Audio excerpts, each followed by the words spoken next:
ভাৰতৰ বাবে ডোনাল্ড ট্ৰাম্পক ভাবুকি দিছে বেলুচিস্তানে। ভাৰতক সমৰ্থন কৰি বেলুচিস্তানে ৰাজহুৱাভাৱে ট্ৰাম্পক অপমান কৰিছে।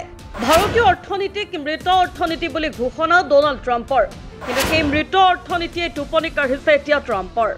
ডোনাল্ড ট্ৰাম্পে ভাৰতৰ ওপৰত 25% শুল্ক ঘোষণা কৰাৰ পিছতে তেওঁৰ বিৰুদ্ধে সমগ্ৰ বেলুচিস্তান ওলাই আহিছে। ডোনাল্ড ট্ৰাম্পক বেলুচিস্তানে এনে এক ভাবুকি দিছে যিটো শুনিলে আপুনিও স্তম্ভিত হৈ পৰিব। বেলুচিস্তানে ডোনাল্ড ট্ৰাম্পক ঠিক তেনেকৈ ভাবুকি দিছে যেনেকৈ তেওঁলোকে শাহবাজ শ্বৰীফক দিছিল। ক'ব পাৰি যে ভাৰতক সমৰ্থন কৰি বেলুচিস্তানে ৰাজহুৱাভাৱে ডোনাল্ড ট্ৰাম্পক অপমান কৰিছে। ভাৰতৰ বাবে বেলুচিস্তানে ডোনাল্ড ট্ৰাম্পক যি ভাবুকি দিছে সেই বিষয়ে আমি পিছত ক'ম, কিন্তু তাৰ আগতে চাওক PM মোদীয়ে ডোনাল্ড ট্ৰাম্পৰ প্ৰতি কি শক্তিশালী অস্ত্ৰ ব্যৱহাৰ আৰম্ভ কৰিছে, যিয়ে ভাৰতক ভাবুকি দিয়া ট্ৰাম্পৰ অহংকাৰক ভাঙি চূৰ্ণ বিচূৰ্ণ কৰিছে। ডোনাল্ড ট্ৰাম্পে বিচাৰে যে ভাৰতে যিকোনো মূল্যৰ বিনিময়ত আমেৰিকাৰ সৈতে $500 বিলিয়ন বাণিজ্যিক চুক্তিখন স্বাক্ষৰ কৰক, আৰু সেয়াও সম্পূৰ্ণৰূপে আমেৰিকাৰ চৰ্তত। কিন্তু নিজৰ কোটি কোটি কৃষকক বচাবলৈ মোদী চৰকাৰে কিছুমান কথাত আপোচ কৰিব নিবিচাৰে। কৃষি আৰু দুগ্ধজাত সামগ্ৰীৰ ক্ষেত্ৰত ভাৰতে সেয়া মানিবলৈ স্পষ্টভাৱে অস্বীকাৰ কৰিছে।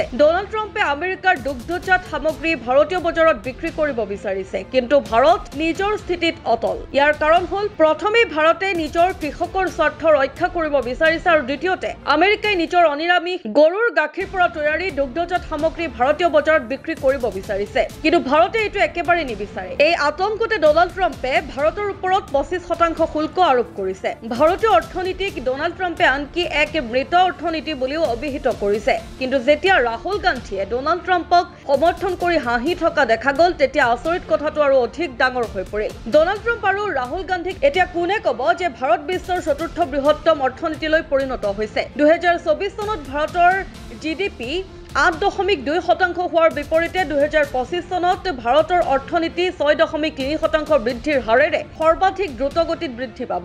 চীনৰ বাহিৰেও আমেৰিকান কোম্পানীবোৰে নিজেই ভাৰতত নিজৰ ব্যৱসায় স্থাপন কৰিছে। সেই একেখন ভাৰতৰ সৈতেই ডোনাল্ড ট্ৰাম্পে বাণিজ্যিক চুক্তি কৰিব বিচাৰিছে, যাক তেওঁ নিজৰ উন্মাদনাত মৃত অৰ্থনীতি বুলি অভিহিত কৰিছে। যেতিয়া ৰাহুল গান্ধীয়ে ডোনাল্ড ট্ৰাম্পৰ এই শিশুসুলভ কাৰ্য সমৰ্থন কৰে, তেতিয়া আৰু অধিক আচৰিত লাগে। ডোনাল্ড ট্ৰাম্পে ভাবিছিল যে যদি মই শুল্ক আৰোপ কৰোঁ তেন্তে ভাৰতীয় বজাৰত বিশৃংখলতাৰ সৃষ্টি হ'ব।